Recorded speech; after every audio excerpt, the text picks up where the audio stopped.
Man, the Australian salute's going hard today. Like, I was out there in the pig races, swatting the flies, and I was just betting every time I put my hand up, mate. There's so many flies here today. That would get expensive real quick.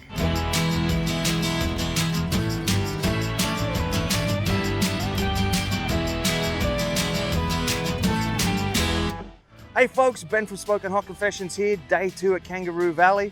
Right now I've got Drew from Dru-B-Q and Wild West BBQ. Man, aside from the flies, how are you enjoying the weekend? Man, the Australian salute's going hard today. Like, I was out there in the pig races, swatting the flies, and I was just betting every time I put my hand up, mate. There's so many flies here today. That would get expensive real quick. It was, eh? But no, the weekend's good. Kangaroo Valley is such a great comp. It gets better and better each year, man. It's great. That would explain though why we were able to auction off those cuts of meat for breast cancer research yesterday so well. Hey, everyone just swinging their arms around. Mate, I was selling chickens for $120. Oh, bargain. So Drew of Dru-B-Q, we have a couple of Drew drums here. Yeah. So tell us about the business. Drums. What inspired it? Well, what inspired us, we went to a competition in Melbourne. I'm Sydney based, and we had a Horizon offset, big massive thing.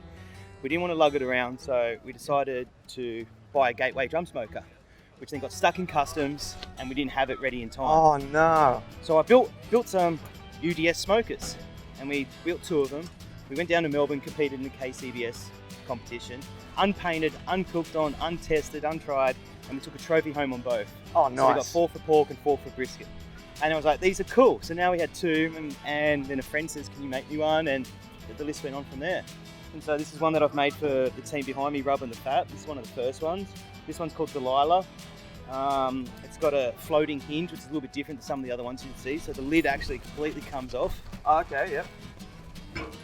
But then hinges up and stays it. Oh, that's cool. Yeah, so the reason for that is sometimes you need to have the chimney in a certain position for different things that you're doing.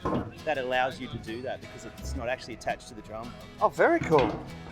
Yeah, it's a few other key features, but basically it's just a UDS. And that's how it came apart. Some people wanted some and I just built them.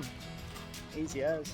Now, I've heard that they're quite customizable. Definitely. What sort of different requests have you had? Well, I built one for a guy that rebuilds motorbikes for a living. So I put pistons as the handles. I used the actual throttle body from his motorbike as the chimney. It actually works, so you can pull the pin out. Oh, nice. Yeah, we welded some handlebars to it and a few other things like that. Painted Australian flags, Kiwi flags. I painted one to look like an actual cigarette. So people go, what is that thing? Because they don't see these before. And I go, it's a smoker. I saw that at Q for a Cause. Q for a Cause last year. Yeah. And yeah, so they are extremely customizable. So the team behind me, they got 4 drums. And as you can see, they got a baby blue one, they got a green one, a black one, any color really. Yeah, it's pretty good. And You've got a really unique kind of diffuser in there as well, haven't you? Oh, definitely. Let me put some hot gloves on for that. I'll get one out. The drums don't actually need a diffuser, but they're like running shoes. You don't need them to win a race, but it definitely helps. So I'll pull a diffuser out.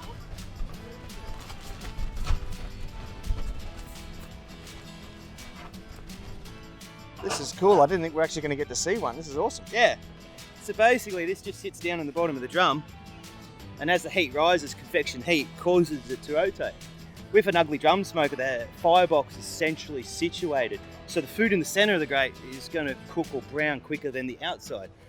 I cook a lot of chicken wings. I fill that thing up and fit 5 to 10 kilos of chicken wings in such a small footprint. The problem was I had to rotate them so much. So I built a diffuser thing. So it's a little bit of a take on a Hunsaker fan. I put my own twist to it, but these are complete slip-in. They're the same as a Weber grill size, so they'll fit in any Weber that you're making or any drum that you're making. Yeah.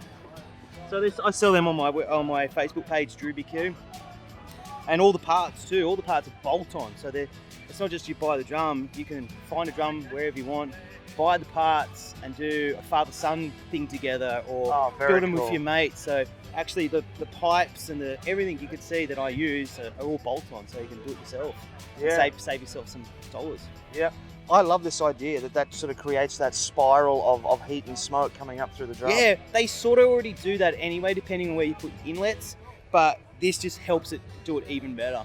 So I've got some videos of it with the fire roaring, because these drums get up to 550, 600 Fahrenheit. Oh, wow. You can cook some pizzas really quick in it. But you get the fire roaring, and you can see these tornadoes coming out the top of it just because of that. Oh, that's awesome.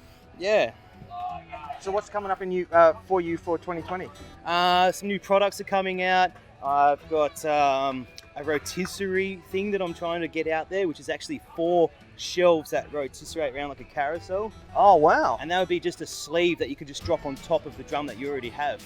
Oh, wow. Yeah, so something different like that. And we got hanging racks that are going to start mass producing and all that type of stuff. So there's lots of things coming, which is great. Cool stuff, man. Very cool. Yeah. I'll let you get back to your team because you got to Ben. get this lamb finished in here. Yeah. Thanks very much. Ripper, mate. Hooroo, guys. Dru-B-Q.